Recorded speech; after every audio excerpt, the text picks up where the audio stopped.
어떤 얘기를 하게 되나요?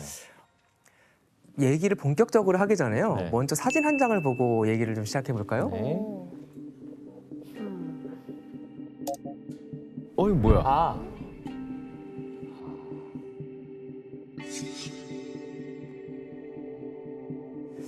네, 뭐예요? 이 사람들이 어때 보이세요? 입에 뭘 물고 있는 것 같은데? 산 사람들은 맞아요. 맞죠? 그게 포인트예요. 해롱해롱한 느낌도 좀 들고요. 아, 되게 아파 보여요. 아파 보여요. 뭔가요? 네. 다들 넋이 보이는 이 사람들이요. 사실은 과거 청나라 시대 사람들인데 그런데 모두 한 가지에 빠져 있었습니다. 아까 혜성 씨가 입에 문 거를 말씀하셨는데 바로 마약인 아편을 이렇게 근데 저 정도면은 단체로 같이 한 거 아니에요? 다 같이? 그러니까 저런 장면이 사진에 찍혔을 정도로 아주 흔한 정말 상황이었던 것이죠. 완전 중독됐구나. 맞아요. 그리고 심지어는 아편 살 돈을 마련하기 위해서 아내야 자식까지 팔아넘기는 그런 일들도 많이 일어났었습니다. 가족을 판다고요? 저도 학교 다닐 때는 아편 전쟁 꽤 비중 있게 배웠던 것 같은데 중국과 영국에서는 어떤 식으로 배워요? 중국 교과서에서는 그 아편 전쟁이 가장 중요하게 강조되는 사건 중 하나예요. 그러니까 왜냐하면 이게 중국인한테는 아편 전쟁이라는 게 되게 치유적이고 아픈 역사잖아요. 그래서 중국 사람이면 그 아편 전쟁이 꼭 알아야 할 다 잘 아는 상시적인 내용이라고 볼 수가 있어요.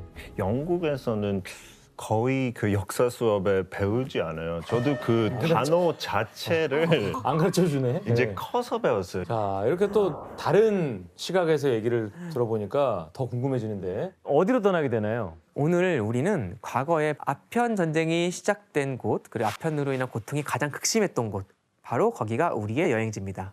한번 거기로 떠나볼까요? 아, 어. 네.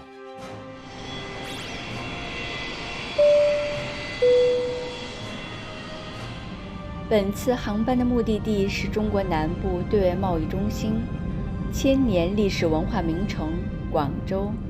祝各位旅途愉快。 자, 출발합니다, 지금. 갑니다.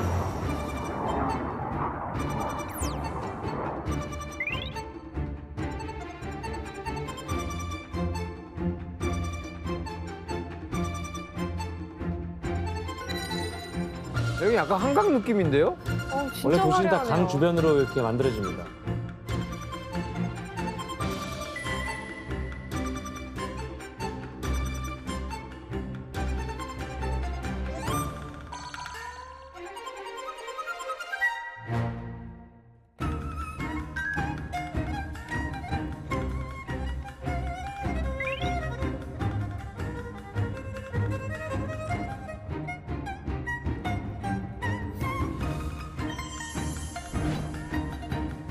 야, 야,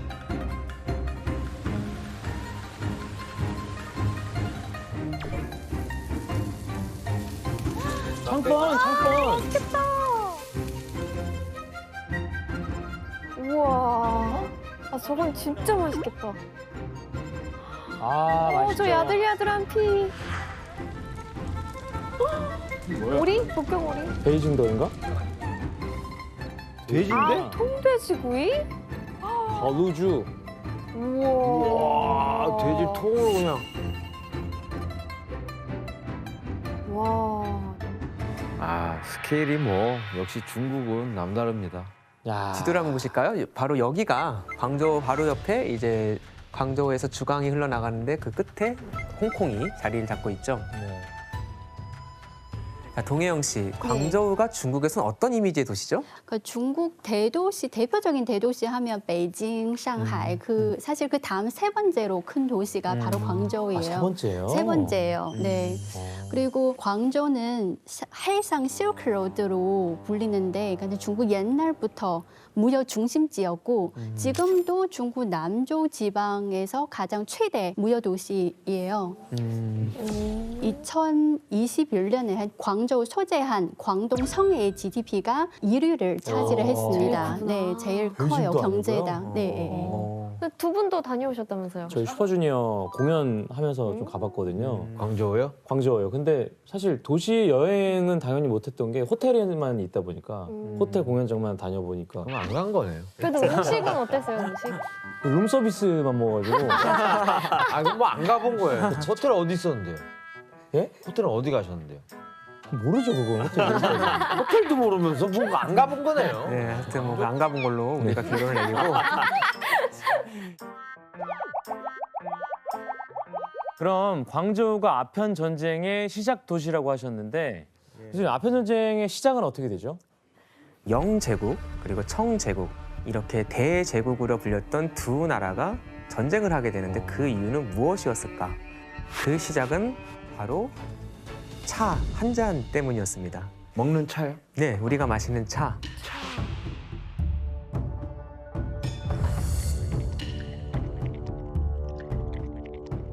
(1658년에) 런던의 한 신문에 꽤나 독특한 내용의 광고가 하나 실립니다. 한번 볼까요? 네, 그 뭘 하는 광고일까요? 그 피터 씨가 한번 무슨 내용인지 읽어주실래요? 아, 네, 그 밑에 부분에 이렇게 돼 있어요.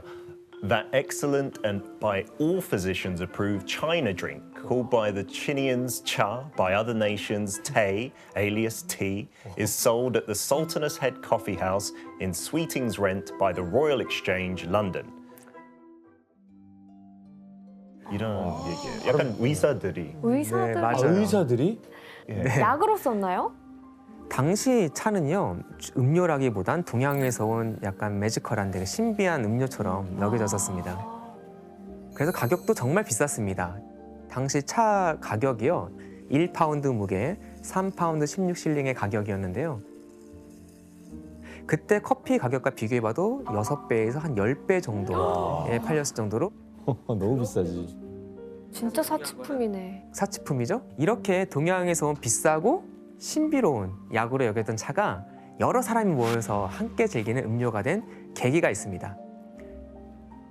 그 시작은 바로 영국 왕실의 결혼이었죠.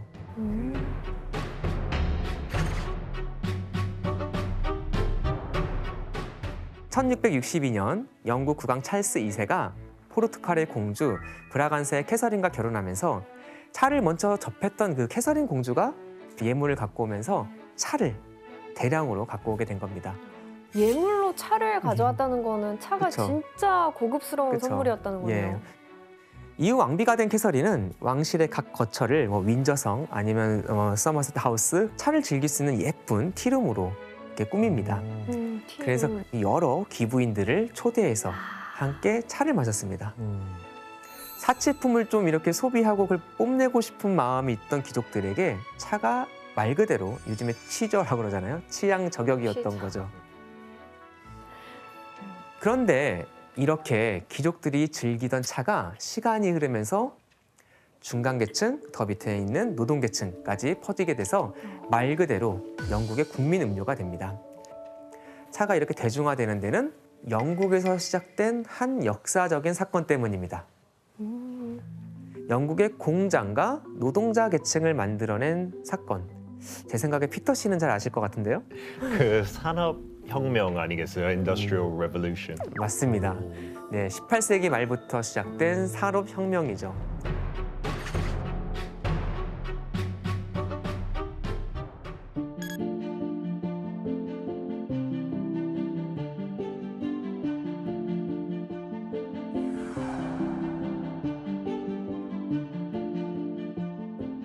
사실 산업혁명 당시 노동자들이 처음에 일하면서 마셨던 음료는요, 맥주였습니다.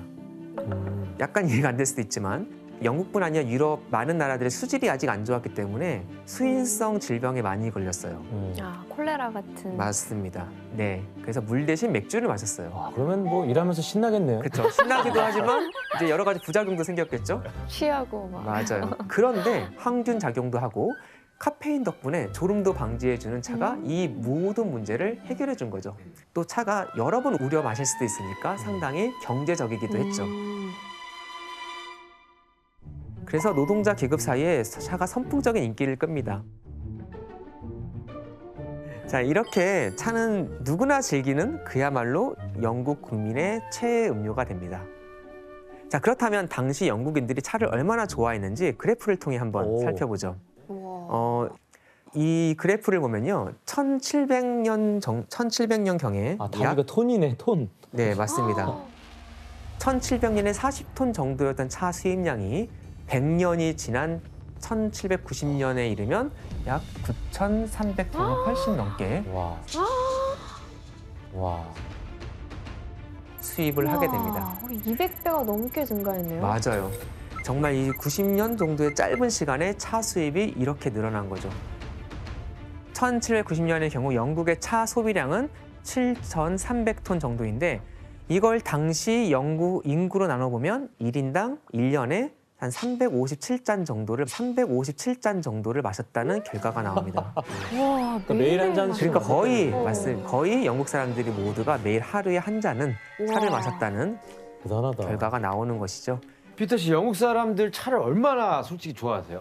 그 축구 좋아하잖아요, 영국 사람들. 그래서 전반전 끝날 때 그 전략 소비량이 엄청 올라가요, 순간적으로. 전력이? 네, 왜냐하면 그때 다 전자 그 코트? 주전자를 네. 켜서 차 한 잔 만드는 거예요. 아, 쉬는 축구 보면서도 차를 마셔요? 네네.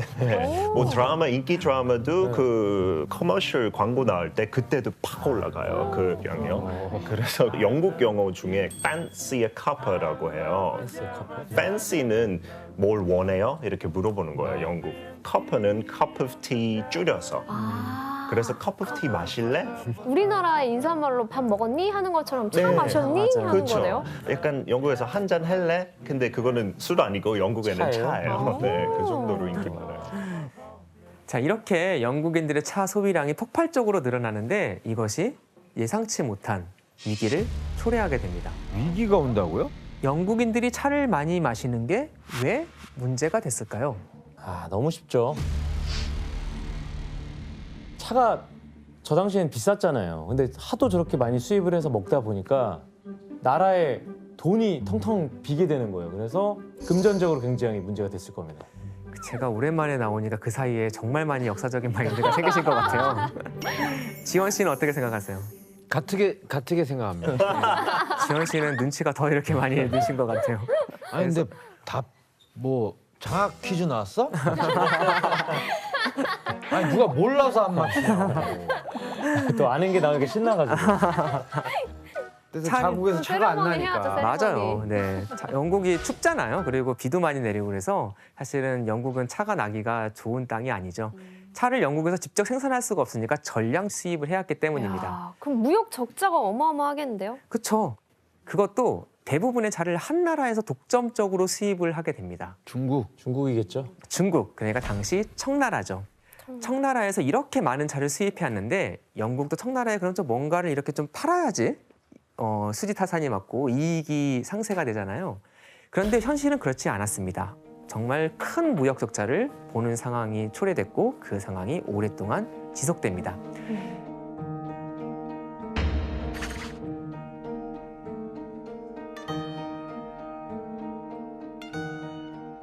자, 그럼 차 때문에 무역 적자 문제에 시달렸던 당시 영국이란 나라의 위상은 어땠는가? 당시는 영국이 정말 황금기가 시작되던 그런 때였습니다. 세계 각지에 식민지를 건설하고 위세를 떨치면서 해가 지지 않는 나라라고 불리고 있었죠. 그런데 이렇게 대단한 영국이 유독 청나라를 상대로는 무역 적자에 시달리고 있었던 거죠. 당시 영국이 청나라에서 수입해온 상품들은 차를 포함해서 비단, 도자기 같은 값이 많이 나가는 상품들이었습니다. 그런데 청나라에 그럼 영국은 뭘 팔았을까요? 산업혁명이 있었으니까 맞아요. 예, 거기서 만든 옷 같은 거? 맞습니다. 산업혁명이 있었기 때문에 영국이 명공업이 되게 발달하거든요. 그래서 면제품 그리고 또 기계를 많이 만들어내니까 뭐 시계나 아니면 여러 또 장난감 영국이 청나라에 많이 팝니다. 그러니까 그래도 고가 아니에요? 그 정도면 좀? 그래도 차나 도자기 같은 고가의 상품에 비해서 훨씬 저렴했죠. 그렇지. 시계가? 만약 지금 그 사시는 그런 식의 생각하시면 안 되고요. 네. 근데 시계 값이 너무 비싸니까 일반 중국인들은 못 사요. 거의 다 궁정 황제나 귀족 집안을 많이 쓰지. 그러니까 이제 한마디로 널리 대중에게 팔릴 수 있는 그런 상품들이 아니었던 거죠. 청나라 입장에서 보면. 당시 청나라 사람들은 상류층은 주로 비단으로 만든 옷을 입고 중하류층은 면이나 배로 만든 옷을 입었는데 이 대부분이 청나라에서 이미 생산되는 제품이었던 것이죠. 그래서 영국에 파는 제품은 그렇게 매력이 없었던 겁니다. 근데 그걸 뭐라고 할 수 없는 게 강요하면 강매잖아요. 사기 싫은데 그거를 굳이 사야 할 필요도 없는 거고. 그렇죠. 지원 씨 말이 맞는데 당시 대유럽 무역 그리고 대아메리카 무역은 흑자거나 적자가 있어도 미비했는데 아시아 무역만 2배에서 3배 정도 적자를 보고 있었습니다. 그리고 그 핵심에 바로 차가 있었어요. 청나라에서 수입하는 차가 영국 전체 수입품에서 차지하는 비중이 대략 9%. 그 단일 품목이 9%를 차지하는 건 대단한 거잖아요. 또 아시아 수입에서 차지하는 비중이 40에서 50% 정도에 이르는 상황이었습니다. 이렇게 발생한 무역 적자로 인해 화폐처럼 쓰였던 은이 청나라 쪽으로 흘러 들어가게 되었죠. 근데 이 상황에서 더 악재가 됐던 거는 바로 청나라는 이 광저우라는 항구 하나 개방하는 거 말고는 시장을 철저히 봉쇄하고 있었거든요. 이거를 광저우 체제라고 부르죠.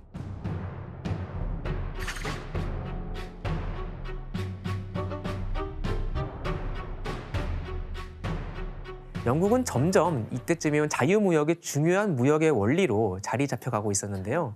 청나라는 광저우라는 특정 지역, 그리고 거기서도 서양인과 무역을 할 수 있도록 공식적 허가를 받은 공행이라는 그런 특정 상인만 무역을 할 수 있게 했거든요. 그래서 청나라의 문은 이렇게 쉽게 열리지가 않았죠.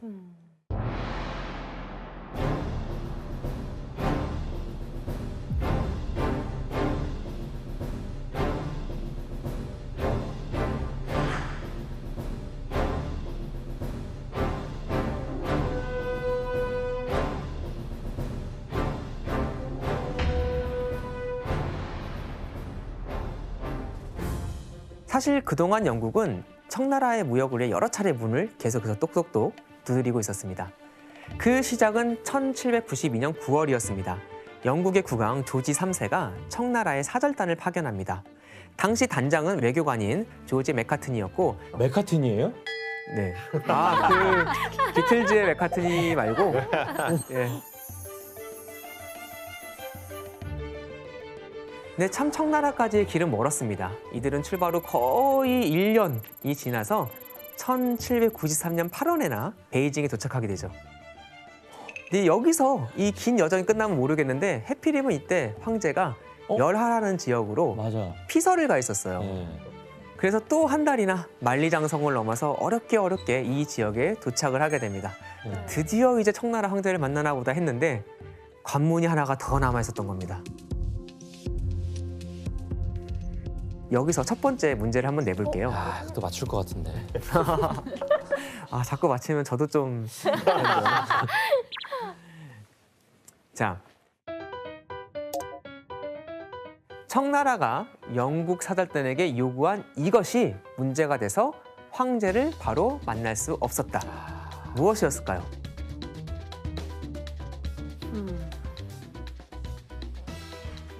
야, 나 이거 아는다. 이거 봤는데. 아, 뭐였지? 정답. 네, 혜성 씨.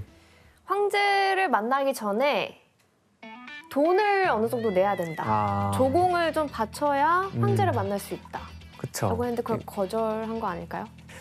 사실은 이게 동양적인 그런 배경에서는 맞을 수 있는데 아쉽게도 영국이 이어서 오답입니다. 정답. 네, 규현 씨. 청나라가 영국 사절단에게 요구한 것은 바로 그 용무단정이에요. 변발을 하지 않아서. 황비용처럼 변발을 하지 않아서 너무 영화를 오답이죠. 많이 보신 것 같아요. 오답입니다. 만날 수도 없었다는 거죠. 네, 그러니까 만나기 전에 이것 때문에 만남이 성사가 어려웠던 조건이 거죠. 안 맞춰져서. 네. 힌트를 하나 드리자면 양국의 중국과 영국 사이의 문화적인 차이에서 비롯된 일입니다. 혹시 예절을 요구하는 거 아닌가요? 거의 비슷한데 조금만 더. 이렇게 정답 외치고 하세요. 네, 정답 안 외치면 이건 무효입니다. 정답. 동혜영 씨. 청나라가 영국 사절단에게 무릎 꿇고 네. 황제한테 예배하는 식으로 예절을 예. 하는 것을 요구한 것이다. 정답입니다. 네, 정답은 청나라식 인사법 삼괴구 고두례라는 것 때문입니다. 그거 네. 우리나라 인조도 병자호란 때 이마를 이렇게 땅에 이렇게 막 찌를 맞아요, 정도로 맞아요. 인사하라고 했던 예, 그거 맞나요? 맞습니다. 대청국과 조선은 군신의 맹약을 맺었으니 309 고두를 행하라. 삼괴구 고두례는 황제를 만났을 때 무릎을 3회 꿇고 그때마다 3회씩 머리를 바닥에 닿도록 숙이는 인사법인데요. 그렇게까지 했어야 됐나? 그럼 영국 사람들은 그거를 거부했겠는데요? 그쵸. 당연히. 신한테 영국 저런 거. 하면은 자존심이 지금 하늘을 맞아. 치솟고 있는 네. 지금 영국 대제국 시대에서 지금 청나라 황제한테 절하라는 거는 용납이 안 되죠. 맞습니다. 여러분이 정말 잘 추측해 주셨어요. 맥카트니는 처음에 당연하게 이 인사를 거절하죠. 그리고 뭘 역제안을 하냐면 바로 청나라 고관도 영국 국왕의 초상화 앞에서 삼괴구 고두례를 하면 나도 하겠다. 야, 자존심 싸움이네. 자존심 싸움이네. 이상한 며칠간 이 문제로 옥신각신 갈등을 하다가 결국은 영국 국왕에게 신하가 하듯이 한쪽 무릎을 꿇고 머리를 숙이는 방식으로 타협이 이루어집니다. 자, 여기 앉아 있는 분이 청나라 황제 건융제고요. 여기 한쪽 무릎을 꿇고 있는 맥카트니 사람이 씨? 바로 맥카트니입니다. 이렇게 겨우겨우 청나라 황제를 만나서 마침내 영국의 요구를 담은 국왕 조지 3세의 친서를 전달할 수가 있었죠. 영국의 요구사항은 지금 열고 있는 광저우 말고 다른 항구를 좀 열어달라. 그리고 여러 영국의 상품을 소개하고 청나라의 그 상품을 파는 것이었는데 결과가 어땠을까요? 이미 또 인사 문제로 뭐 자존심 싸움을 했는데 안 받아들여줬을 것 같아요. 청나라 황제도 여기 답신을 보냅니다. 야, 자, 그럼 뭐라고 답신을 했는지 규현 씨가 한번 읽어주실래요? 왕조의 위대한 덕은 하늘 아래 모든 나라를 꿰뚫고 있으며 모든 나라의 왕들이 땅과 바다를 통해 그들의 귀한 공물을 바친다. 너희 대사가 보았듯 우리는 모든 것을 가지고 있다. 예, 바로 이렇게 청나라 황제가 단칼에 단호박으로 영국의 요구를 거절하면서 오랜 시간 공들인 청나라 황제와의 만남은 실패로 끝나버렸죠. 1815년엔 에머스트를 단장으로 하는 사절단을 청나라로 보냈는데 이번에도 이 삼괴국 고두례 문제로 베이징에 이때는 입성도 못하고 돌아가야만 했습니다. 1834년에는 무역 감독관인 네이피어라는 사람이 광저우 입항이 거부되자 두 척의 전함으로 공격해 무력 충돌까지 일어나게 되죠. 자, 그럼 우리가 한번 생각해 볼 문제가 있습니다. 청나라와 영국은 왜 이렇게 번번이 충돌을 했을까? 두 나라는 이렇게 계속해서 부딪혀야 되는 이유가 있었을까? 그러게. 사실 두 나라의 세계관의 차이 문제였습니다.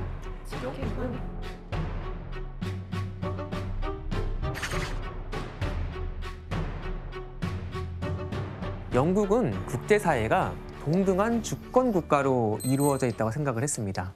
그래서 영국이 있고, 뭐 예를 들어서 러시아가 있고, 또 중국이 있고, 또 뭐 프랑스 이런 나라들이 있으면 모두 대등한 나라들이에요.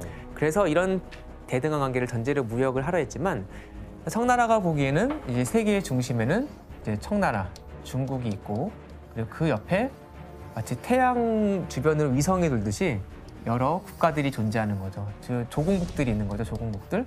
그리고 조공체제에 들어오려는 외부 침입자들, 외부 오랑캐가 있는 거죠. 영국이나 프랑스 이런 외부 민족들이 있는 겁니다. 자기 나라 빼곤 다 오랑캐 그렇게 봤던 거죠.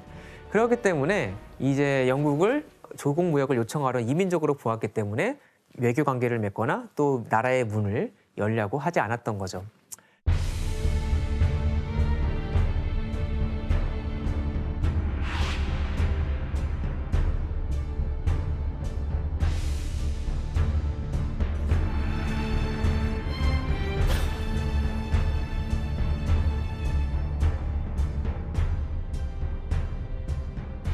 영국이 이렇게 계속되는 굴욕에도 이렇게까지 청나라의 문을 두드린 이유는 당시 청나라가 가진 시장성, 즉 시장으로서의 가치에서 답을 찾을 수가 있습니다. 앵거스 매디슨이라는 경제학자가 제시한 자료에 따르면 세계에서 중국이 차지하는 GDP의 비중을 지금 환산하면요, 약 33% 정도였다고 해요. 전 세계 GDP의 3분의 1이요? 예. 더 놀라운 건 당시 영국을 비롯한 유럽 전체 GDP가 약 27% 정도였다고 파악이 되는데요. 거의 그 당시에 세계 1위 경제대국이었네요. 그렇죠. 지금의 뭐 미국이 차지하는 그런 경제적인 위치를 청나라가 차지하고 있었죠. 게다가 청나라는 당시 인구가 어마어마했습니다. 1830년경의 인구가 이미 4억에 육박했습니다. 이런 상황에서 경제력과 소비 인구를 갖춘 청나라는 정말 매력적인 시장으로 보일 수밖에 없었겠죠. 요즘도 그러지 않나? 그 뭐 핸드폰 같은 거 자국민이만 다 써도 세계 판매 1위 아니에요? 그렇죠. 그잖아요. 중국에 라면 하나씩만 팔아도 15억 개잖아요. 그러니까요. 네. 그런데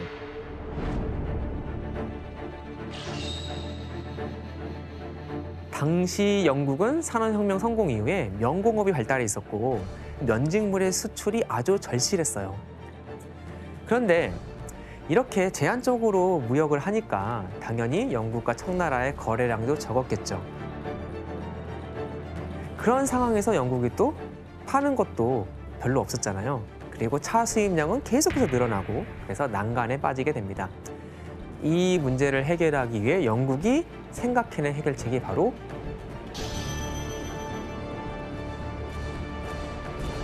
아편이었습니다.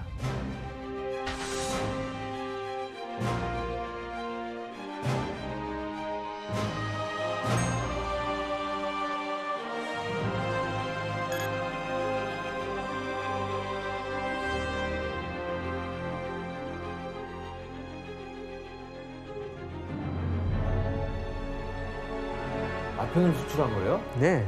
아 진짜? 네. 근데 그 생각을 갑자기 왜 하게 됐지? 당시 대부분의 나라에서요. 청나라뿐 아니라 대부분의 나라에서 아편은 마취제나 진통제로 사용이 되고 있었습니다. 몰핀이 발명되기 전까지 대부분의 나라에서 마취제로 아편이 사용됐었죠. 청나라도 마찬가지였습니다. 근데 영국에도 사용됐어요. 약국에도 살 수 있고 아기들 잠자는 데도 다 진짜요? 먹었대요. 네, 옛날에. 그런 아기가? 것까지- 네.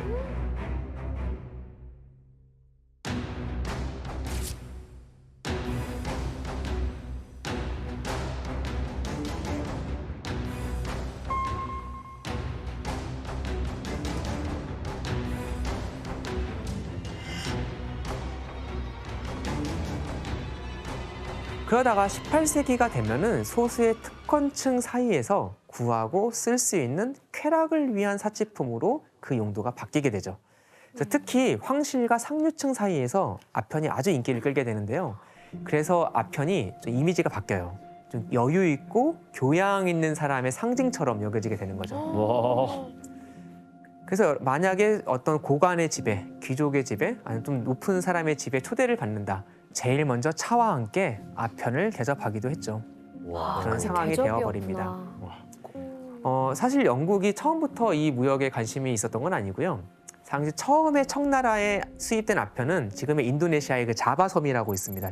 인도네시아의 자바섬 아편이 청나라로 많이 수입이 되고 유통이 됐었는데 나중에 영국이 이 자바섬을 차지하게 됩니다. 그래서 자바와 청 사이 아편 무역에 끼어들게 되는데 그 과정에서 아편 무역이 꽤 이익이 된다는 것을 알게 돼요. 그래서 어쩌면 이 아편 무역이 우리가 그렇게 고민하던 무역 적자를 줄일 수 있는 열쇠가 될 수도 있겠다라는 가능성을 발견하게 된 거죠. 그리고 이때 이 과정에서 청나라의 아편 팔 것을 적극적으로 주장하고 나선 그런 곳이 있었습니다. 어디였을까요? 그 상인들은 아니겠어요? 그쵸? 동인도 회사? 맞습니다. 뭐 어디요? 동인도 동인도 회사. 회사. 동인도 회사가 뭐예요? 아, 역시 민간 제가 기업 몇 달 만에 뵀는데 너무나 많이 정말 역사 공부를 하신 것 같아요. 바로 영국의 동인도 회사입니다.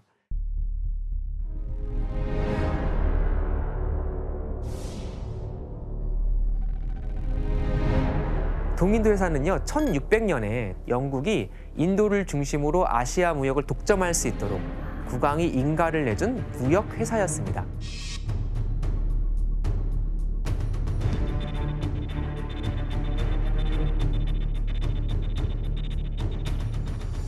초기에는 향신료, 설탕, 면직물 등의 품목으로 무역을 하다가 나중에는 식민지에 직접 농장도 만들고 나중에는 사실상 식민지로 다스리기도 하죠.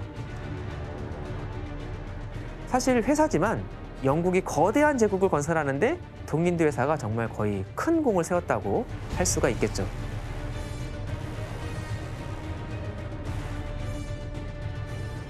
그런데 왜 이 동인도 회사가 아편 무역에 적극적으로 나섰을까? 바로 동인도 회사에게 닥친 재정 위기 때문이었습니다.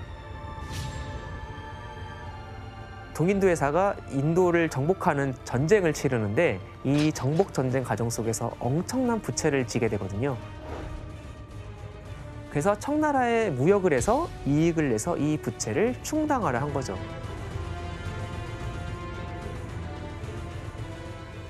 당시 청나라는 공식적으로 아편 무역을 금지하고 있었거든요. 이런 상황에서 생각해낸 방법이 바로 밀 수출이었습니다. 직접 못 파니까 이제 밀 수출을 하게 된 거죠. 그런데 동인도 회사는 직접 밀 수출에 관여했다는 걸 알리지 않기 위해서요, 영국인 사무역상들에게 인도에서 생산된 아편을 판매했습니다. 그럼 이 개인 사무역상들이 청나라 연안까지 가서 거기서 청나라 밀수업자들을 만나서 아편을 파는 거죠. 와. 그리고 밀수업자들이 들고 광조에 들어가서 파는 거죠.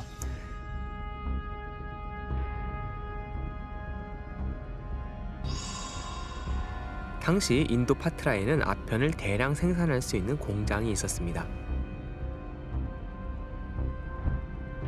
아편 원료를 반죽하는 것에서부터 공 모양의 덩어리로 만들어 건조시키는 과정까지 영국이 인도에서 아편의 대량 생산 체제를 구축한 거죠.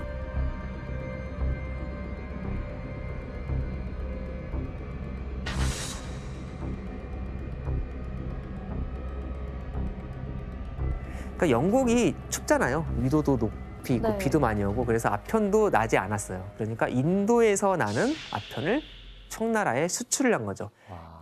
네, 이런 방식을 삼각 무역이라고 합니다. 한번 볼까요?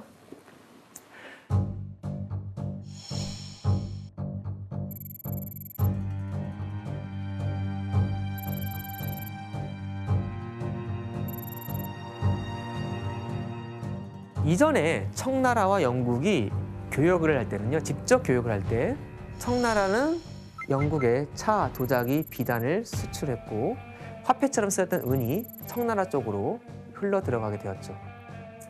그런데 삼각무역에서는 영국이 중국으로부터 차, 도자기, 비단을 수입을 하면은 은을 지불하는 게 아니라 식민지였던 인도에서 아편을 청나라에 수출을 해서 이 대금을 지불하게 되는 겁니다.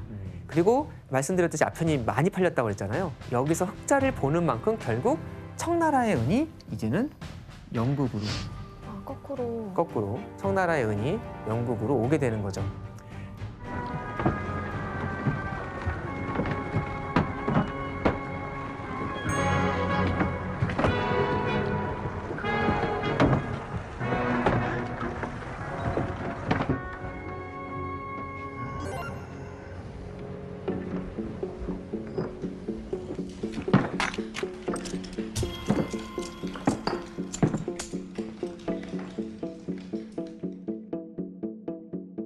(19세기) 전반에 동인도 회사가 아편 수출에서 벌어들인 그 수익이요, 동인도 회사의 부채에 대한 이자 지불금과 거의 동일했다는 연구도 있습니다.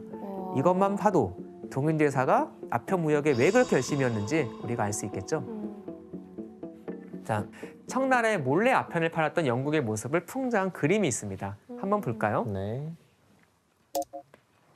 자, 청나라의 아편 판매를 강제하는 상인. 총인가? 네, 한쪽 손에는 총을 들고 있고 또 오피움, 왼쪽에는 오피움, 네. 아편을 들고 오피움. 있죠. 이 그림은 미국 신문에 그려진 만평입니다. 바로 이 사람은 영국 상인입니다. 그리고 위협과 이 강압을 느끼고 있는 그 사람은 바로 청나라 사람이죠. 영국의 청나라를 향한 횡포를 나중에 이렇게 풍자하는 거죠. 당시 서양 사람들이 보기에도 영국이 하는 아편 판매가 그닥 좋은 이미지는 아니었던 것 같습니다. 아.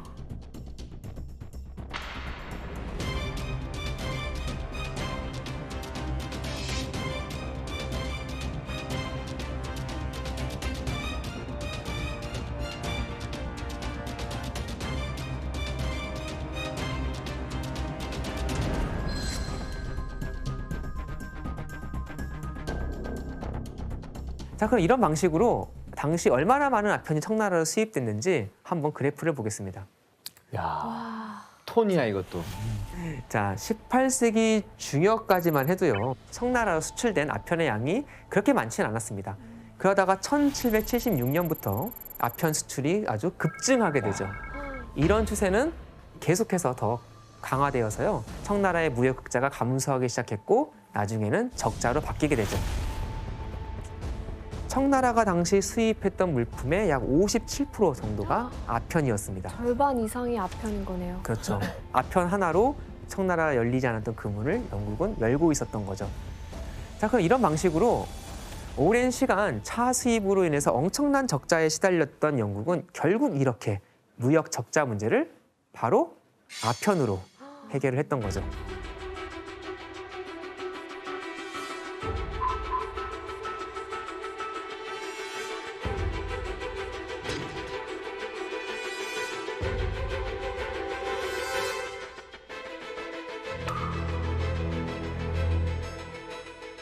자, 그럼 당시 청나라 상황은 어땠을까요?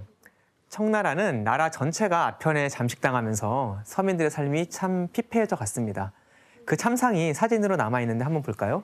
네.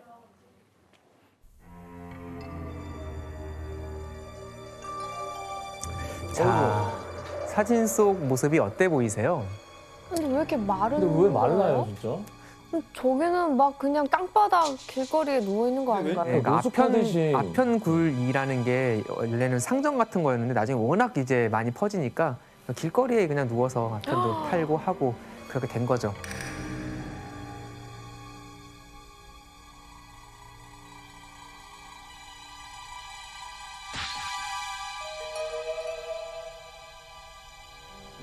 사진 속 모습은 그냥 뭐 세상 다 살았네요. 네. 뭐 아무 의욕도 없고. 그러니까 뭐 예. 미래가 안 보이는 느낌? 그 일상생활이 안 될 것 같아요. 뭐 맞아요. 일을 할 수도 없고. 국민의 정말 많은 수가 저러고 있다는 것은 참 삶이 무너졌다는 것은 정말 국가적인 문제겠죠. 네. 그 아편은 진짜 망국의 길이다. 그러니까 그 국가가 망하는 거죠. 네. 사람 이육도 없고 네. 군대도 아마 다 필 거예요. 그럼 네. 군대에 나가서 싸우는 사람도 없을 거예요. 사진으로 보는 것처럼 청나라 아편 문제는 정말 심각했습니다. 아편에 빠진 관리들은 일손을 놓고 누워서 지내는데 바빴죠. 서민들도 청나라 말기잖아요. 여러 가지로 삶이 어렵고 그 팍팍한 삶을 잊기 위해 너도 나도 아편을 피우느라 식음을 전폐할 정도였습니다. 기록에 따르면 청나라 수험생들이 시험을 치르러 거의 어렵게 정말 베이징까지 가서 시험을 치러야 되는데 아편 중독 증상 때문에 시험을 치르다 쓰러지거나 심지어 시험을 치르다 죽는 경우까지도 나왔다고 합니다. 이렇게 아편은 중국 남쪽의 특정 계층이 아니라 전국의 다양한 계층까지 퍼져 있는 그런 상황이었습니다.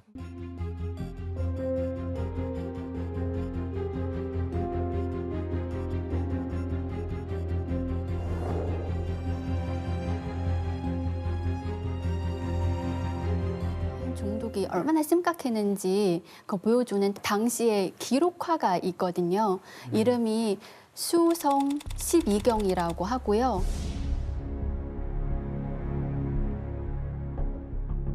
좋은 집안의 젊은 도련님이 호기심에 아편관에 들어갔다. 그게 비참한 인생의 시작이 될 줄은 몰랐다. 아, 한 손에 들고 있네 지금. 네, 아편 파이프네요. 도련님이 매일 아편관에서 아편을 즐기면서 돈은 점점 바닥났다. 아내가 울면서 그만두라고 말렸지만 도련님은 이미 아편에 중독돼 아내와 아이를 염두에 둘 수 없었다. 아편 때문에 도련님의 건강 상태가 날로 나빠지고 있다. 몸엔 뼈밖에 남지 않았다. 아편 때문에 집에서 팔 수 있는 것을 다 팔고 돈까지 빌려도 빚을 갚을 수 없다. 빚쟁이도 받긴 뭐 할 것 같아요. 갔는데 저러고 있으면. 도련님은 돈이 없어서 아내와 아이를 팔았다. 아내와 아이는 슬퍼서 통곡했고 어머니는 화가 나서 돌아가셨다. 아이고. 팔려가는 거구나. 이 지경이 된 것이 다 아편 때문이라는 것을 깨닫고 반성했다. 하지만 이미 너무 늦었다. 늦었지. 그러다 눈이 오고 찬바람 부는 날, 도련님의 생은 막을 내렸다. 정말 참 비참하네요. 네. 그렇죠? 보니까 어떤 생각이 드세요? 진짜 그 아편 하나로 사람 인생 그 한 가정이 망가져 버린 거잖아요. 네. 화탄이 난 네, 거죠. 화탄이 난 거죠. 중국 정부는 뭐 했어요 그동안? 사실 그런 질문이 당연히 나오죠. 네. 그렇죠? 사실 아편이 청나라를 이렇게 잠식해 버린 데는 청나라 내부적 문제도 영향이 컸습니다. 당시 지방의 관리들 그리고 유럽을 상대로 독점 무역을 했던 공행들이 사실 아편 무역을 통해서 뇌물을 많이 받아서 적극적으로 움직이질 않았던 겁니다. 청나라도 하지만 이 사태의 심각성을 알게 되고 청나라 조정도 조치를 취하게 되죠. 사실 청나라도 이제는 사태가 이 정도가 되면 속수무책으로 더는 당할 수는 없었던 겁니다. 그리고 이때 아편에 빠진 청나라를 구하기에 한 인물이 등장하게 되죠. 누군지 한번 투상화를 볼까요?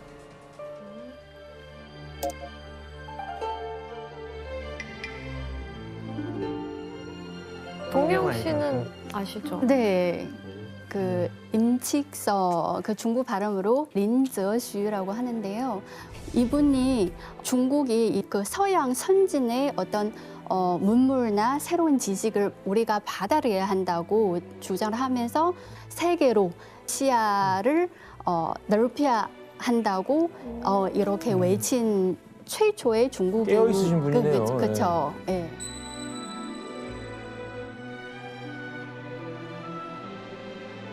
동혜영 씨가 말씀하신 것처럼 중국 사회에서 참 중요한 인물인데요.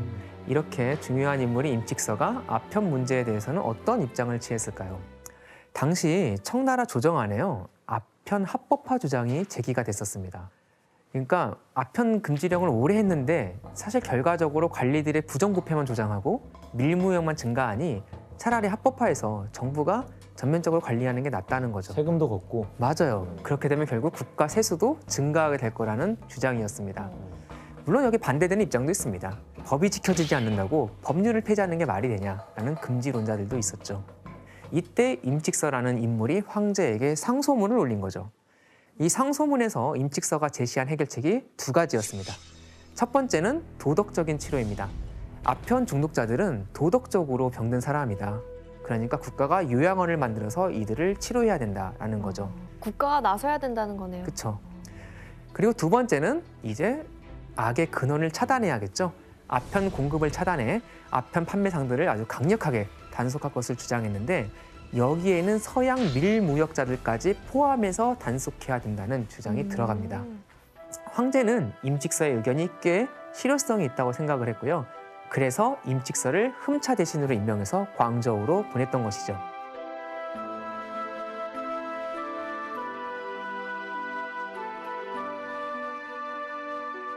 자, 그러면 임칙서가 광저우로 온 후 가장 먼저 했던 일은 무엇이었을까요?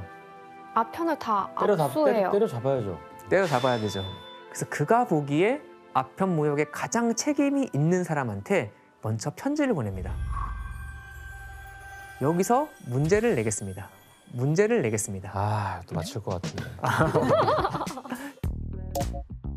자, 임칙서는 아편 문제 해결을 위해 누군가에게 편지를 썼다. 누구에게 편지를 썼을까? 너무 뻔한데 이거. 아, 맞춰도 돼요? 저 정답 못 보겠어요, 기훈 씨. 네, 피터 맞춰주세요. 아마 빅토리아 여왕한테 보냈다는 거 알고 있어요. 씨. 네, 네, 피터 씨 정답입니다. 아, 여왕한테 직접 편지를 썼어요. 네.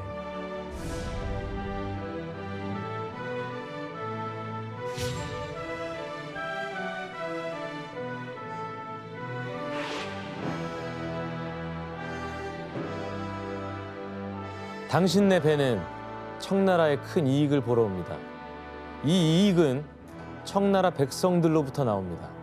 어떻게 당신네 외국인들은 그들에게 이익을 준 사람들을 해치려 이 독국물을 보내므로 자신들이 받은 특별한 혜택을 피해로 갚을 수가 있습니까? 우와, 멋있는데요? 네. 근데 실제로 진짜 맞잖아요. 맞는 말이죠. 그쵸. 끄덕끄덕하죠? 맞는 말인데 그 나라 여왕한테 이런 네. 말을 당당하게 할 수 있다는 거는 네. 임직서라는 사람이 되게 배짱이 있는 사람이었던 것 네. 같아요. 사실은 이제 편지 자체가 공개 편지였기 때문에 빅토리아 여왕한테 직접 전달됐는지는 정확히 알 수는 없습니다. 빅토리아 여왕이 이 편지를 읽었는지 불확실하지만 편지를 공개하고 얼마 후에 타임즈 오브 런던이라는 신문에 이 편지가 실렸고 그래서 많은 영국 사람들이 이 편지를 보고 아편무역에 대해서 알게 되고 또 실상 이렇구나 하고 충격을 받았다고 합니다. 그러니까 이게 공론화가 된 거네요. 이제. 네, 편지의 목적이 대의 명분을 주장하기 위함이었지 여왕한테 뭐 특정인에게 직접 전달하는 게 주된 목적은 아니었겠죠. 이렇게 편지를 통해 아편 문제의 불공정함을 알린 임직선은 이제는 그와 동시에 아편 판매상에게 물리적인 압박을 가하게 됩니다. 1,700여 명의 청나라 아편상을 체포하고 7만여 개 이상의 아편 파이프를 몰수한 거죠. 그런 다음 외국 상인들에게는 처음엔 아편을 그냥 넘겨라면 안 주니까 이 아편과 차를 교환해 줄 것을 제안하는데 상인들은 이걸 거부하죠. 그러자 광저우에 있는 영국 상관을 봉쇄해버립니다. 봉쇄해버립니다. 그래서 47일간 350여 명의 서양인들을 구금해요. 그래서 결국 이들도 그들이 갖고 있는 아편을 넘겨주게 되죠. 와. 자, 그럼 이때 임직서가 넘겨받은 아편의 양이 얼마나 되었는가? 모두 120만 킬로그램이라고 합니다. 와. 감이 잘 안 오시잖아요. 상자로 2만 283개. 1톤 트럭으로 1,200대 분량의 엄청난 양이죠. 당시 가치로 약 900만 달러의 가치였어요. 그리고 이제 문제는요. 이걸 없애는 것도 문제 아닙니까? 이렇게 많은 걸. 그렇죠. 임직선은 이렇게 걷어들인 아편들을 폐기했는데 어떻게 없앴을까요? 태워버리나? 좀 문제가 있지 않을까요? 태우면? 그거 마약 되니까요. 그렇잖아요. 이거 흡입하는 마약인데 좀 문제가 되지 않을까요? 영국에 다시 팔아요. 영국에 다시 팔아요. 정말 창의적이네요. 싼 가격에. 정말 창의적인 오답입니다. 이제 이걸 어떻게 없앨까 좀 이렇게 연구를 하거든요. 그런데 알아낸 게 아편은 소금과 석회를 섞으면 그 성분이 이렇게 상당히 떨어진다는 것을 알게 됩니다. 소금이 있는 데가 어디겠습니까? 바다. 그래서 500여 명의 인부들을 동원해서 이들이 23일간 이 아편을 넣고 여기에 석회를 같이 부어서 용해시켜서 바다에 버려버렸죠.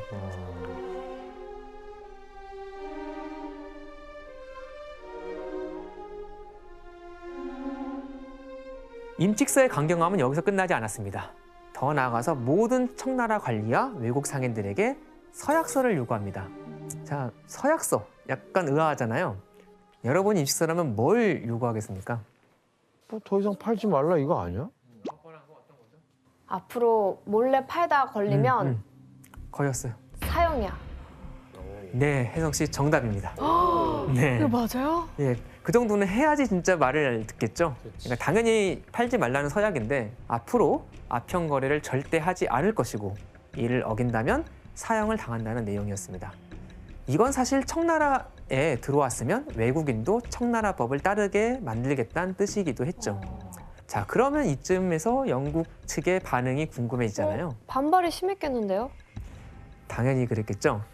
당시 영국의 무역 감독관 찰스 엘리엇이 지휘했던 영국 상인들은 아편 몰수까지는 받아들였지만 앞으로 청나라 사람들이 체포, 사형시킬 권리까지 인정하는 건 너무 위험하다고 보았습니다. 그래서 임칙서의 요구를 받아들이지 않고 우리가 잘못을 저지르면 영국 영사에게 재판을 받겠다. 치외 법권을 인정해달라. 이렇게 요구를 했던 것이죠. 이렇게 점점 상황이 고조되는 가운데 한 가지 사건이 더 발생을 합니다.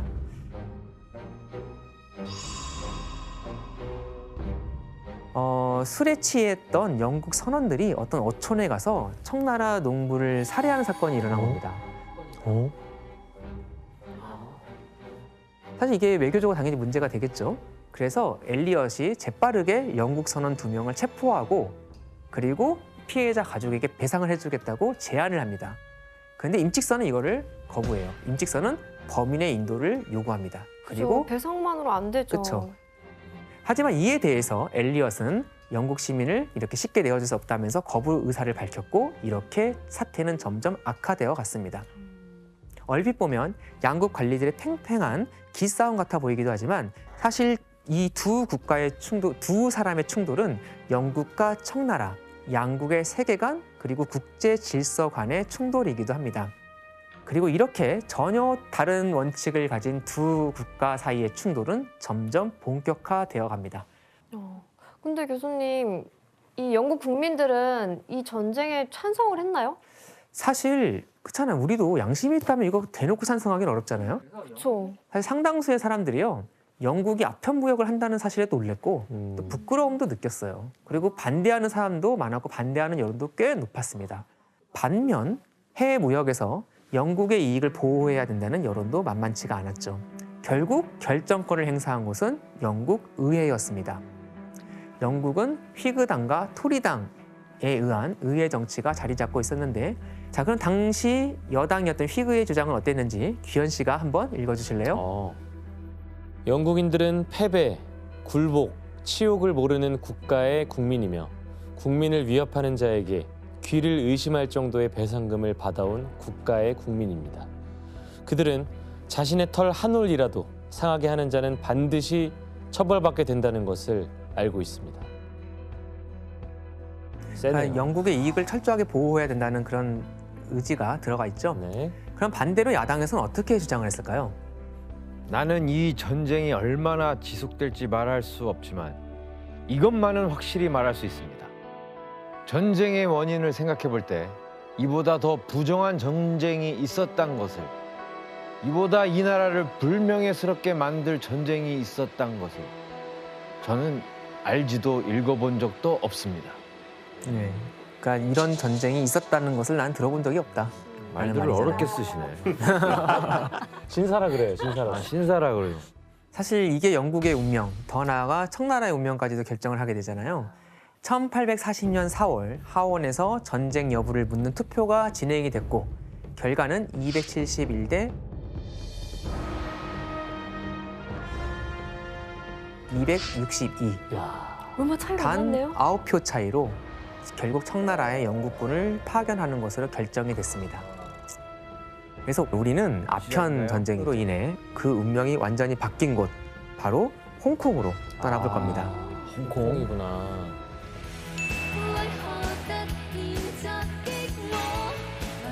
와, 네. 멋있다. 나는 또 홍콩 가봤죠. 홍콩은 또 저희 동네죠. 아니, 동네 아닌 곳이 있어요? 그런데 피터 씨가 홍콩에서 태어났다고 들은 것 같은데 맞나요? 네, 홍콩은 진짜 제 동네예요. 그럼 실제 동네. 번데기 앞에서 조금이다 맞네. 저기서 태어난 이유가 아버지가 군인이었어요. 영국 군인. 그래서 영국령 홍콩이었을 때 저기서 태어났어요. 홍콩에 태어나셨지만 그래도 영국 시민권이겠네요. 네, 그렇죠. 그때 그죠? 영국 그때는. 여권 받고 영국 땅이니까요. 네. 그러네. 맞아요. Welcome to the handover ceremony for Hong Kong.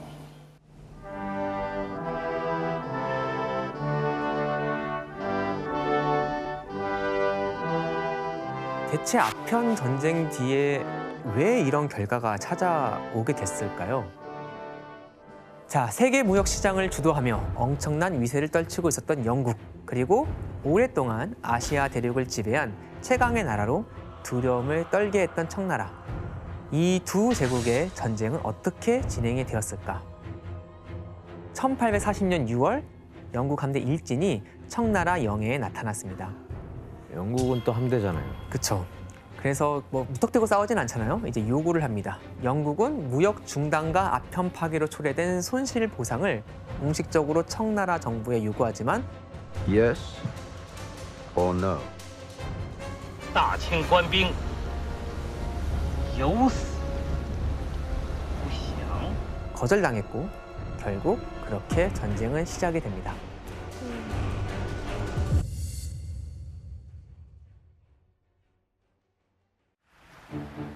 광저우에 도착한 영국군은 소규모 부대를 남겨 광저우 해상을 봉쇄합니다.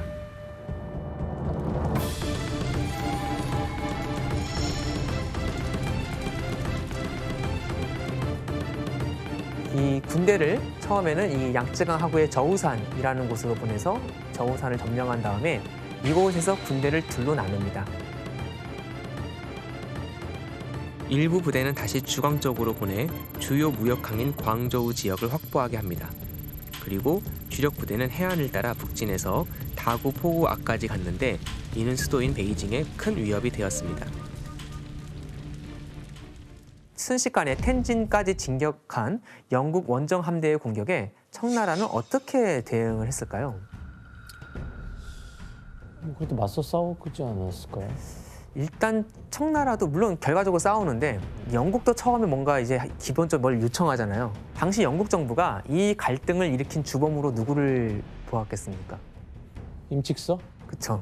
영국 정부는 이 갈등을 일으킨 임칙서의 파면을 강력하게 요구했고 영국 함대의 진격에 놀랐던 청나라 황제는 일단 이 요구를 들어줍니다.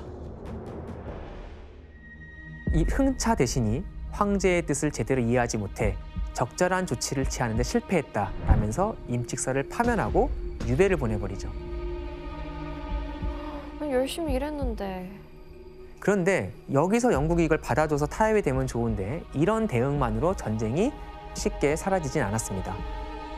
그 이유는 영국이 먼저 영국 상관을 포위한 것에 대해 사과할 것, 아편 무역 손실을 보상할 것, 그리고 섬을 할량받아 영국 상인의 근거지를 마련해 줄 것 등을 요구했는데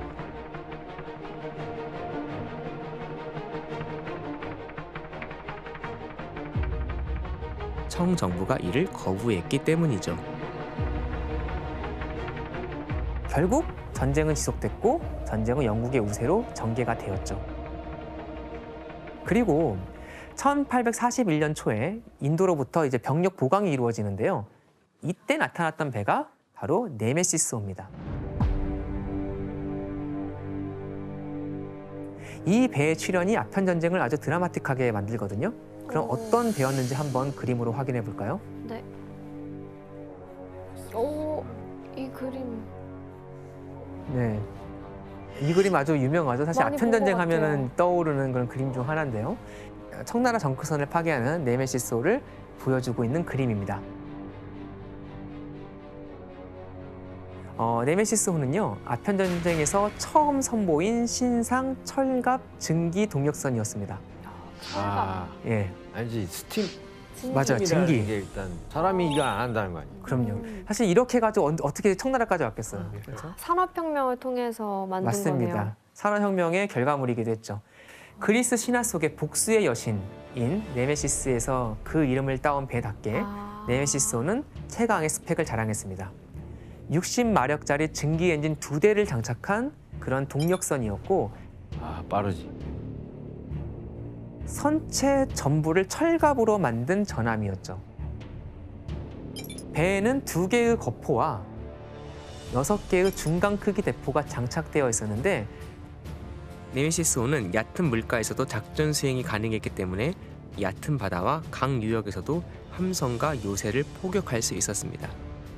또 이 피벗 마운티드 건이라고 해서 보통 배에 함포가 고정되어 있기 때문에 방향을 바꾸려면 배가 돌아야 되거든요. 그런데 이제 회전체 위에 대포를 올려놔서 가만히 있어도 이제 함포의 방향이 바뀔 수 있는 그런 포를 장착하고 있었습니다.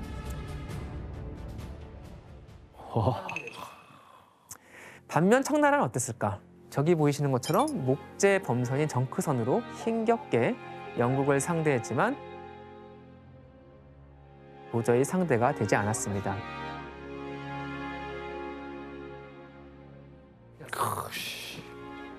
네메시스호는 귀신처럼 두려운 그런 배다에서 귀신선, 데블십이라고 불렸었습니다.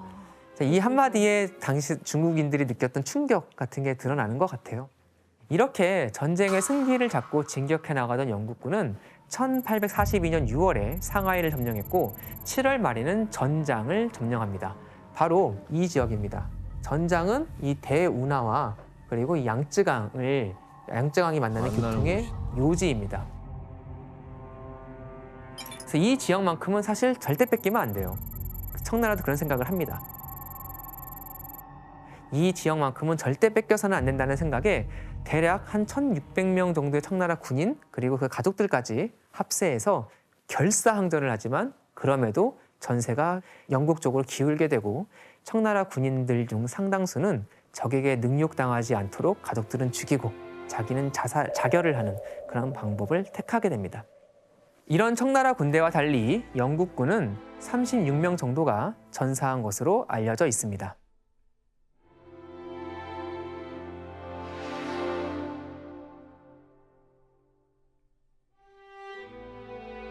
근데 불리한 거 알면서 왜 바다에 싸워요, 청나라는? 영국이 바다로 쳐들어왔으니까 어쩔 수가 없죠. 가만히 있으면 육지로 들어올 거 아니에요? 그 얘기도 했었어요. 해군이 강할지 모르나 이 영국군이 육지로 들어온다면 우리가 막을 수 있다라고 생각을 했는데 더 중요한 거는 개인 화기의 측면에서도 영국이 월등했고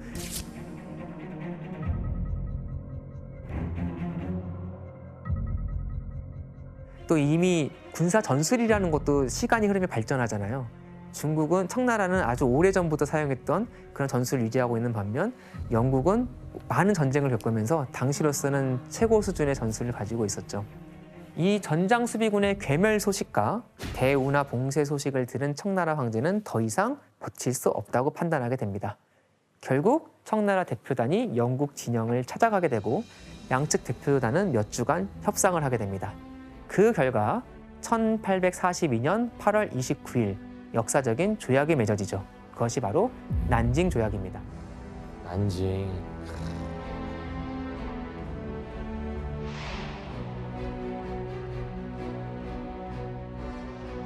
그러면 난징 조약이 어떤 내용으로 구성되어 있는지 한번 살펴볼까요? 네.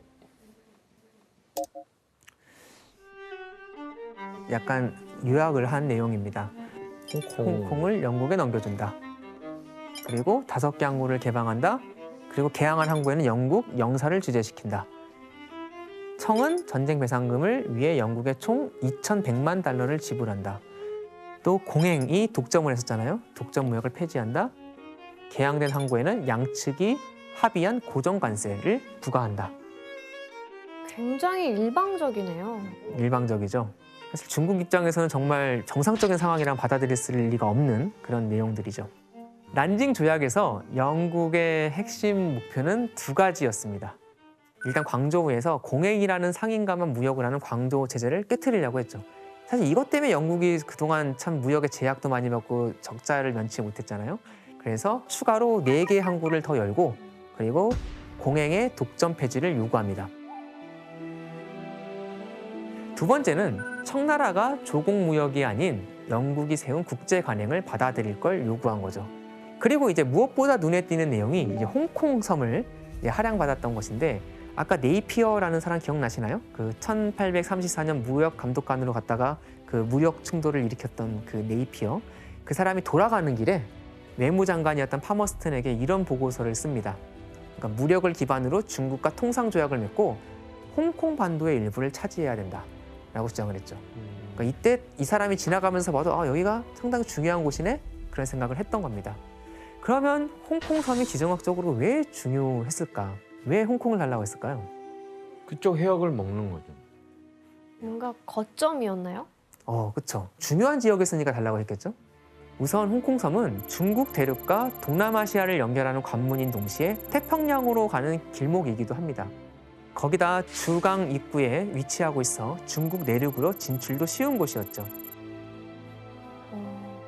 난징 조약의 결과로 결국 영국이 할양받은 당시 인구 5,600명에 불과했던 작은 섬 홍콩은 이후 지리적인 강점과 함께 영국식 자유무역 체제가 결합되면서 세계 무역의 중심지로 자리 잡게 됩니다. 피터 씨가 홍콩에서 태어나셨다고 했잖아요. 그것도 다 지금 역사랑 관련이 있는 건가요? 있는데 저는 어릴 때 이런 거 전혀 몰랐죠. 그래서 홍콩도 뭐 97년이었나 다시 중국한테 95년, 줬을 때도 솔직히 되게 속상했어요. 왜 다시 줘야 되지? 왜 다시 줘야 되지? 왜 받았는지도 모르는 지정이 당신은 되게 어입사시는 줄. 그렇죠. 제가 태어났던 곳이었으니까 이제 저도 못 가지 않을까? 약간 이런 걱정도 되고 그런 거 있었는데 원래 그냥 영국 땅이었던 걸로 아는 거죠. 그렇죠. 그래서 성인 돼서 이제 이런 사건들 알아보니까 너무 어리석은 생각이었다. 제가 홍콩에 태어난 것도 좀 미안하기도 해요. 근데 어쩔 수 없죠. 그러니까 영국 사람 입장에서 그냥 워낙 곳곳에 식민지가 있으니까 당연하게 여기겠지만 사실 그게 어떻게 영국 땅이 됐는지를 안다면 좀 달리 생각해 볼 수 있겠죠.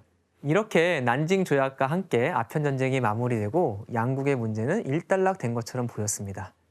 그런데 되려 난징 조약 이후 영국의 불만은 커져갔습니다. 무엇이 문제였을까요? 왜요? 왜 시간이 흐르면서 영국의 불만이 커져갔을까?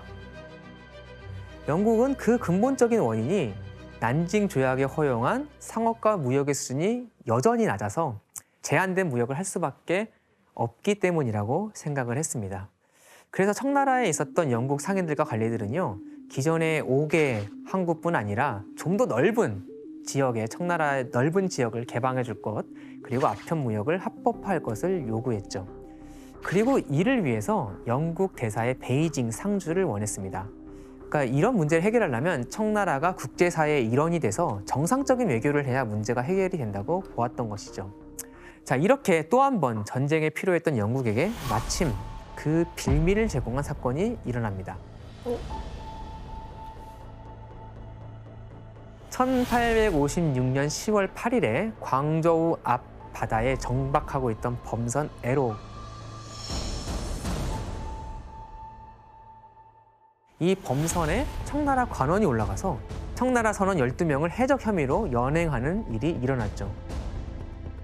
근데 문제는 에로우가 영국 국기가 개양되어 있었다고 합니다. 하지만 납포 당시엔 영국 선적 등록이 말소된 상태였어요. 그리고 청나라 해군이 영국 국기를 끌어내렸다는 보고까지 있는데 사실 이거는 확인되지는 않았습니다. 그냥 트집일 수도 있겠네요. 트집일 수도 있죠. 어쨌든 중요한 거는 이런 사건을 빌미로 광저우에 있던 영국 영사가 영국 국기를 모독한 것에 대해서 공개 사과를 요구했죠. 하지만 청나라가 이걸 그대로 받아줄 수 없잖아요. 그리고 이제 사실관계에 대한 다툼도 있었고요. 그래서 결국 체포된 12명 중 9명만 풀어주게 됩니다. 영국은 이런 사건을 빌미로 결국 2차 아편 전쟁을 일으키게 됩니다.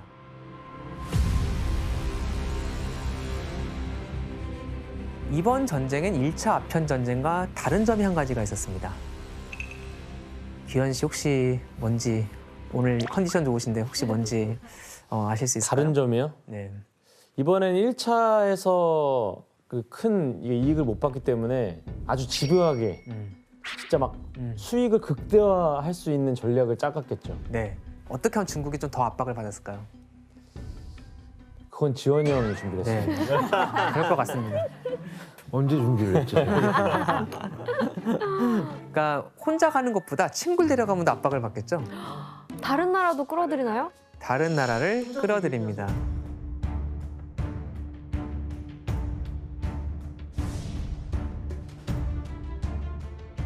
프랑스가 이때는 영국과 연합해서 중국을 공격하죠. 프랑스 역시 아시아의 침략의 발판을 마련하고 싶어 했거든요. 그리고 또 프랑스가 끼어드니까 미국과 러시아도 지원을 한다면서 지원국 자격으로 이 전쟁에 끼어들고 간섭을 하게 됩니다. 야, 진짜 확실히 판이 커졌네요. 자, 그럼 2차 아편 전쟁이 어떻게 진행되었을까? 지도를 보면서 한번 얘기를 해보겠습니다. 6천여 명의 영국과 프랑스 연합군은 일단 광저우를 점령하고 청나라에게 교섭에 응할 것을 요구했지만 처음에는 청나라가 응하지 않았습니다. 그래서 압박의 수위를 높이겠죠. 그래서 황제가 사는 이 베이징 바로 아래인 텐진까지 위협을 하게 됩니다.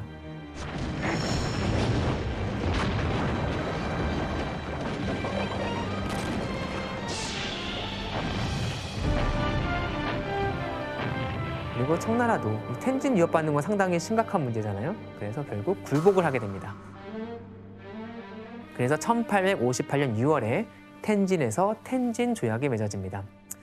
텐진 조약의 주요 내용이 난징 조약 때 개항한 5개 항구 외에 10개의 항구를 추가로 개방할 것, 그리고 외국인이 청나라 내륙 지역을 여행할 수 있는 그런 권리를 인정할 것, 그리고 영국에 막대한 배상금을 지불할 것을 포함하고 있었습니다. 대등한 외교 관계를 설정하고 더 넓은 자유시장을 확보하는 등 난징 조약 때 영국 입장에서 불만족스러웠던 부분을 해결하려는 의도가 반영돼 있었던 것이죠. 이 조약 이후 영국군은 일단 철수했다가 이제 양국으로부터 비준을 받아야 되지 않습니까? 그래서 1년 후에 다시 베이징으로 갑니다. 그러다가 텐진 앞 다국 포대를 지키는 청나라 군대와 영국과 프랑스 연합군 사이에 우발적인 충돌이 일어납니다.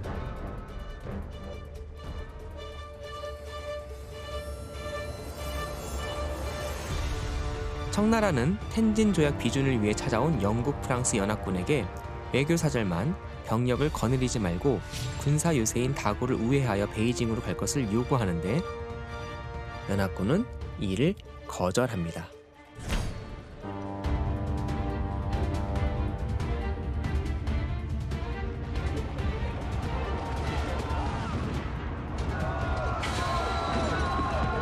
영국은 군사적 대결이라면 당연히 자기들이 승리할 거라고 자신했겠죠.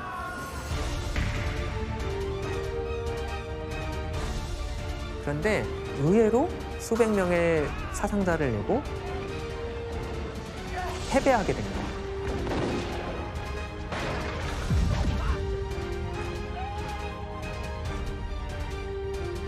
이 다구포구의 승리로 청나라 조정에서 강경파의 목소리가 강해져요. 그래서 이 텐진 조약을 청나라가 일방적으로 파기하죠. 그 다음의 상황이 어떻게 진행됐을까요? 이거 뭐 더 큰일 날 것 같은데. 영국이 화가 났겠죠. 그렇죠. 이대로 물러설 나라가 아니죠. 그동안 한 걸 보면. 다구포대에서의 패배를 서력하고 이제는 수도 베이징을 함락시키기 위해 이전과는 비교도 안 될 정도의 전력으로 쳐들어가게 되죠.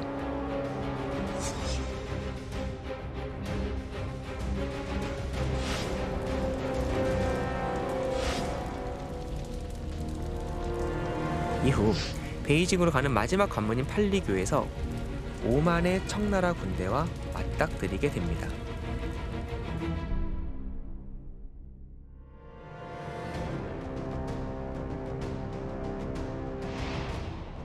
결과는 청나라의 대패였습니다. 결국 수도인 베이징까지 입성을 하게 됩니다. 상황이 정말 심각해졌어요. 그래서 청나라 황제였던 한풍제가 피난을 떠납니다.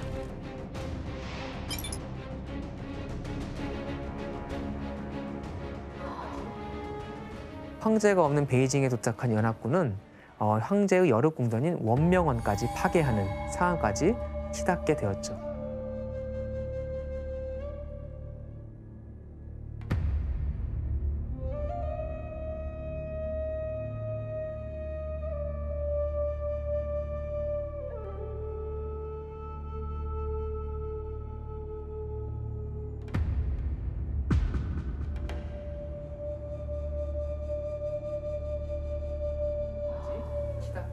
아, 그게 그때 파괴가 된 거예요? 네. 원래는 자금성을 파괴할까 했었는데 이야. 이거는 너무 문제가 심각해질 것 같아서 원명원을 파괴하는 것으로 끝냈다고 합니다.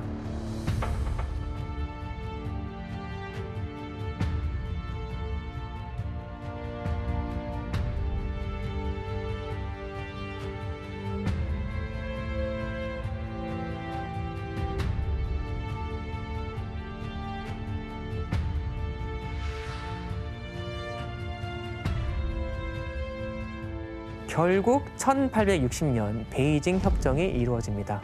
그 내용을 보면 이전의 텐진 조약 내용을 비준하고 주릉반도, 홍콩성 앞에 주릉반도를 추가로 영국에 할양한다는 것이었습니다. 자, 그렇다면 이 두 차례의 아편 전쟁은 영국과 청나라 두 제국에 무엇을 남겼을까요? 먼저 영국은 아편 전쟁으로 아시아 최강이었던 청나라를 무너뜨림으로써 전 세계의 유럽 제국주의의 전성기를 여는 역할을 합니다. 진짜 아시아도 제패를 한 거네요. 그렇죠. 청나라는 아편 전쟁이 끝나고 뭐 여러 가지 변화가 있지만 아무래도 가장 큰 변화는 전통 질서가 무너지기 시작한 점에 있을 겁니다. 또한 청나라는 외부적으로도 이제 몰락의 길을 가게 됩니다. 열강의 침략이 이제 본격화된 것이죠. 당시 청나라의 상황을 잘 보여주는 사파가 한 가지 있습니다. 한번 같이 볼까요? 이거 사실 봤던 것 같아요. 이 그림은 정말 많이 봤죠. 교과서에도 있었던 것 같아요. 맞아요. 네. 그렇죠? 이 청나라라는 이 파이를 영국 빅토리아와 그리고 독일의 카이저 그리고 러시아의 짜르 그리고 프랑스, 일본까지 둘러싼 채 나눠 먹으려는 모습이 풍자되어 있죠. 1901년에는 11개의 열강이 청나라를 압박해 또 다른 불평등 조약인 신축 조약을 체결하게 되는데요. 이 조약으로 청나라는 사실상 열강들의 반식민지 상태로 이렇게 전락하고 맙니다.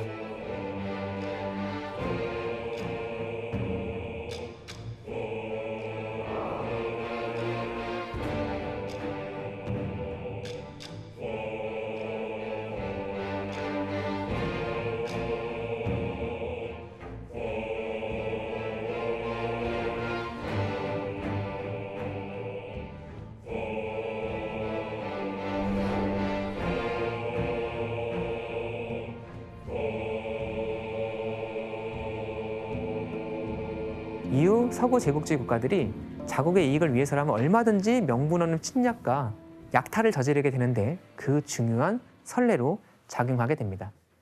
이것이 아편 전쟁이 여전히 가장 부도덕한 전쟁이라고 평가받는 이유인 것 같습니다.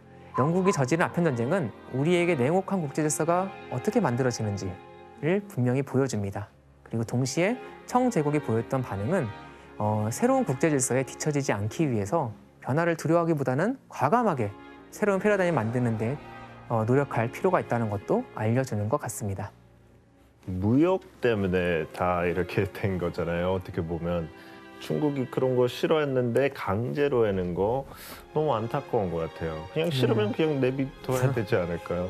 역시 국가가 강해야지. 국가가 약하면 정의롭지 못한 이유로도 언제든지 국익을 침해에 당할 수 있고 또 네. 국민들이 그 피해를 고스란히 감내해야 되는 상황이라서 그래서 네. 이 역사를 절대로 잊으면 안 된다고 네. 생각을 합니다. 정말 아주 정말 저 요약해서 정말 잘하시네요. 여전히 감사합니다. 선생님. 여전한 수업 완벽했습니다. 오늘 너무 감사합니다, 선생님. 네, 감사합니다. 감사합니다. 오늘은 여러분이 흔히 시련과 고독의 땅이라고 불리는 라틴 아메리카의 최근 역사 그리고 라틴 아메리카 현대사에서 가장 자극적이고 논란을 일으키는 동시에 안타까움을 자아내는 역사라고 할 수 있을 텐데요. 대체 무엇인지 영상을 통해 한번 확인해 보도록 하죠.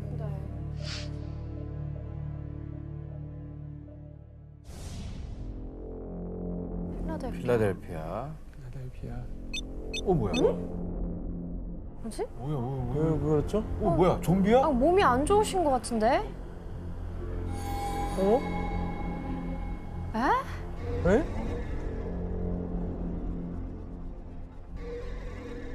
이게 뭐예요? 뭐 아픈 거 아니에요? 퍼포먼스인가? 실제로 에?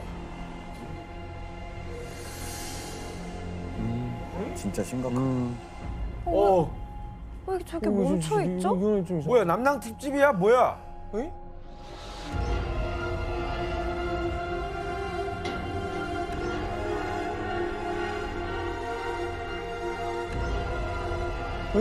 영화 아니에요 이거? 영화 아니에요. 영화는 아니고 실제 이야기. 진짜예요? 실제 장면으로 저 연기가 아니라고요? 이해하시면 되겠습니다. 진짜로? 저 연기가 아니야? 어머나. 뭐야, 무슨 일이야? 주무시고 계신 것 같은데? 뭐야? 무슨 일이에요, 진짜로?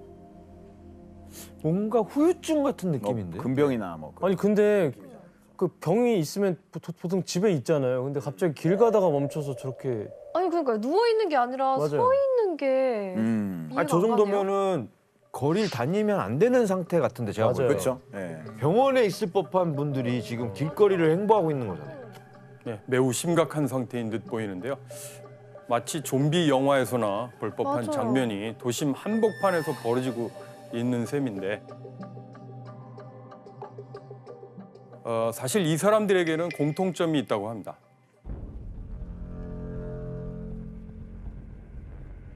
모두 펜타닐이라는 약물에 취해 있다는 건데요. 아, 마약이에요? 아, 처음 들어보는데. 나도.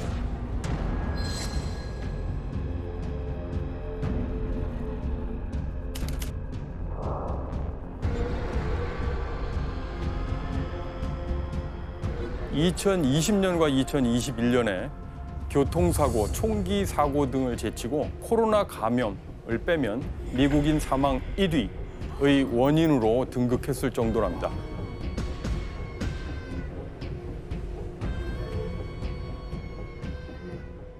사실 미국은 20세기 초 이래로 아편, 마리화나, 헤로인, 코카인과 같은 마약에 침식당하고 있다고 해도 과언이 아닌데요. 그렇다면 이 위험한 마약들 대체 다 어디에서 미국으로 들어온 것일까요? 야, 21세기에 미국으로 들어오는 마약 유통의 큰 부분을 차지하고 있는 건 바로 이웃나라 멕시코입니다. 그리고 남아메리카의 콜롬비아입니다. 국제 마약계에 말하자면 양대 산맥과도 같은 나라인데요. 맞아요. 유명하더라고요. 멕시코와 콜롬비아는 이제 마약 밀매 조직들의 존재 때문에 매년 세계에서 치안이 가장 불안한 나라나 도시 목록에서 빠지지 않고 있는데요. 멕시코와 콜롬비아를 위험한 국가로 만든 마약 조직의 활동과 그 역사적 배경을 벌거벗겨 보도록 하겠습니다. 멕시코는 마약의 제국이라고 하는 불명예를 떠안게 된 걸까요? 그 인연을 좀 들여다보도록 하겠습니다. 시간을 거슬러 19세기 후반에 멕시코의 시날로아라는 서쪽에 있는 지역에 태평양을 건너서 중국인들이 이주하게 되는데요. 이 시기 중국인들은 어떻게 멕시코에 오게 된 걸까요? 뭐 노동하러 간 거 아닐까요? 그렇죠. 일자리를 일종의 찾아서. 세계적인 지역 간의 이동의 결과였다고 볼 수 있는데요.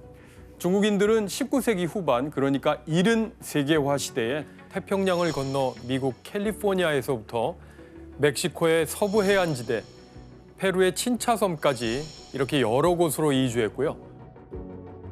철도 건설에 투입되고 농업 노동자로 활동하게 됐거든요. 그런데 중국인들이 이 지역에 유입되면서 여러 가지 일을 가져옵니다. 그 중에 하나가 바로 오늘의 주제와 관련이 아편? 있겠죠. 양귀비 그렇죠. 같은. 예, 양귀비, 아편 양귀비 종자였다고 하는데요. 아편 전쟁에서 배운 그 아편. 예.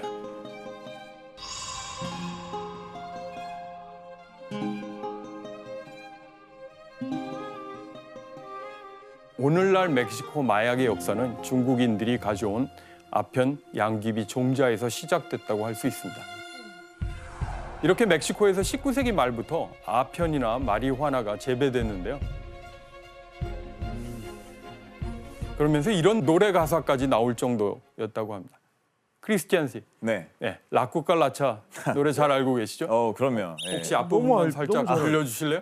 La cucaracha ya no puede caminar porque no tiene, porque le falta marihuana que fuma. 예. 마리화나 예, 가사에 마리화나라는 번호가 들어가 있어요. 마리화나 이제 피우는 거. 라쿠칼라차라고 하는 게 번역을 하면 바퀴벌레라는 예, 바퀴벌레죠. 바퀴벌레가 피울 마리화나가 없어서 걸어갈 수가 없다. 걸을 수가 없다. 이렇게 와 이거를 어렸을 때 그렇게 신나게 불렀던 거야? 아니, 제가 그러니까 멜로디는 되게 익숙한데 가사를 처음 들었어요.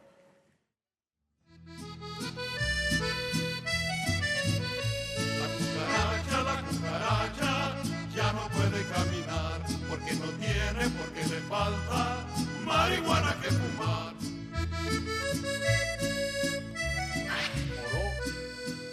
사실 이 노래의 배경을 보면 1910년대에 멕시코에서 벌어졌던 큰 혁명과 관련이 깊습니다. 근데 이 유명한 노래에도 나올 정도로 멕시코에선 아편이나 마리화나의 복용이 적지 않았다는 것이죠. 게다가 당시는 미국과 멕시코 간 두 나라의 국경 간 이동 제한이 매우 느슨한 편이어서 이 마약들은 미국으로도 흘러들었다고 볼 수 있습니다. 멕시코의 서북부 지역이랄까요? 또는 중북부 지역이 굉장히 중요한 지역으로서 1970년대 초부터 생아편, 마리화나를 재배해서 판매하는 그런 핵심적인 지역이라고 볼 수 있습니다. 그러면서 본격적으로 국제적인 마약 밀거래업자가 된 것입니다. 처음에 그 체계는 매우 단순한 편이었다고 알려져 있습니다. 이를 판매하고 운송하는 구역을 가리켜 플라사라고 불렀는데요. 영어식으로는 플라자라고 할 수 있죠. 플라사. 당시 플라사의 규모는 작은 마을이나 도시 정도였다고 합니다. 와. 그러다가 국경 도시 티후아나가 마약의 유입 경로로 자리 잡게 되고 멕시코에서 미국으로 유입되는 마리화나의 양은 1970년대 초만 하더라도 더 이상 두고 보기 어려운 수준에 이르렀다고 합니다. 하면은 당시에 그 미국 사람들이 저 그 마리화나를 얼마나 피운 거예요? 전체 마리화나 소비량의 50%에서 60%가 멕시코산이었고 마리화나를 그 사용하는 사람이 숫자는 150만 명을 넘었대요. 150만 명? 예, 엄청 많이 배웠죠. 엄청 많이 했네요. 예. 이 시기 마리화나가 미국에서 사회적 문제로 떠오른 데는 당시 젊은이들 사이에 크게 유행했던 문화가 큰 영향을 미쳤습니다. 뭐였을까요? 사진으로 확인해 볼까요? 아, 히피 문화인가요? 히피네, 히피 문화. 네, 사진 보니까 바로 히피라는 단어가 떠오르시는 모양인데요.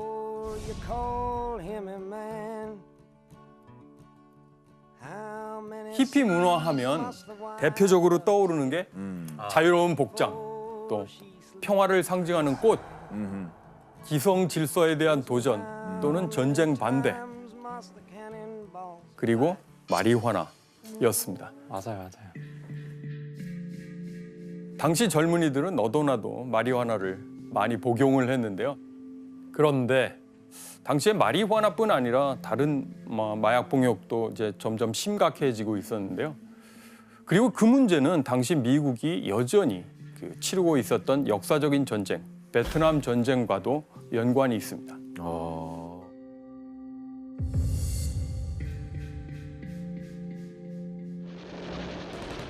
베트남 전쟁 당시에 전쟁터에서 여러 가지 부상을 통해서 굉장히 아프면 결국 그걸 참기 위해서 진통제를 이제 맞게 되겠죠.